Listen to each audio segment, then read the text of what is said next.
کسی نے ایک سوال کیا، انشاءاللہ جیسے آخری سوال رہے گا، جب ہم دعا کرتے ہیں تو دعا میں محمد صلی اللہ علیہ وسلم کا نام لے سکتے ہیں کیا؟ ہم نے یہ سنا ہے کہ محمد نام لینا گناہ ہے. اچھا، مطلب انہوں نے کہا کہ دعا میں نام لے سکتے ہیں کیا محمد نام لینا گناہ ہے؟ میں بتاتا ہوں اس کے پیچھے غلط فہمی ہے.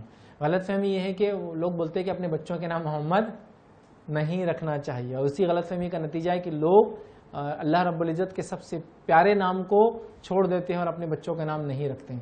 حدیث کے اندر الفاظ ہے، نبی اکرم صلی اللہ علیہ وسلم نے فرمایا اللہ کو سب سے زیادہ پسندیدہ نام عبداللہ اور عبد الرحمن ہے، اور اس کے بعد انبیاء کے نام ہیں، اور ظاہر سے انبیاء میں سب سے محبوب کون ہے اللہ کو؟ محمد صلی اللہ علیہ وسلم ہے، جنہوں نے خود حدیث میں کہا کہ میں ہی محمد ہوں، میں ہی احمد ہوں، میں ہی ماہی ہوں، میں ہی حاشر ہوں، میں ہی عاقب ہوں. اللہ کے رسول کئی نام، ان میں سے 5 نام ایک ہی روایت میں آتے ہیں.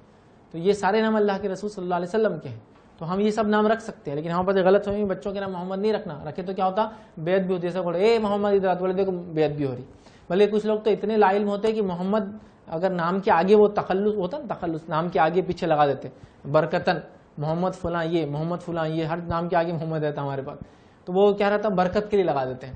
تو وہ محمد بھی لکھے تو اس پہ سواد ڈال دیتے، اللہ اللہ اللہ صلی اللہ علیہ وسلم. ارے وہ نام ہے اس آدمی کا، وہ تھوڑی محمد صلی اللہ علیہ وسلم ہے.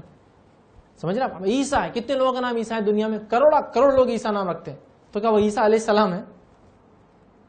وہ عیسیٰ ہے، مطلب ایک نبی کے نام پہ رکھا گیا نام ہے، تو ایسی محمد ہے، نبی کے نام پہ رکھا گیا نام ہے، تو وہ نام لینے میں کوئی گناہ نہیں ہے. تو لوگ بہت سے محمد نام رکھتے نہیں، اور اگر رہا تو بولتے بیعت بھی ہو جاتی ہے، اس لیے گناہ ملے گا. لہٰذا انہوں نے کہا کہ دعا میں محمد صلی اللہ علیہ وسلم کا نام لیتے ہیں تو کیا یہ گناہ ہے؟ تو بالکل نہیں. محمد صلی اللہ علیہ وسلم کا نام تو درود کے اندر آتا ہے، آپ بالکل لے سکتے ہیں، اور جہاں جہاں قرآن میں آیا آپ بالکل لے سکتے ہیں، جہاں جہاں اس کی ضرورت ہے وہاں آپ بہرحال لے سکتے ہیں. لیکن اگر آپ کا سوال یہ ہے کہ نبی اکرم صلی اللہ علیہ وسلم کا نام لے کر دعا کرنا کیسا ہے، نبی کی محبت کے واسطے اور وسیلے سے دعا کرنا بالکل جائز ہے.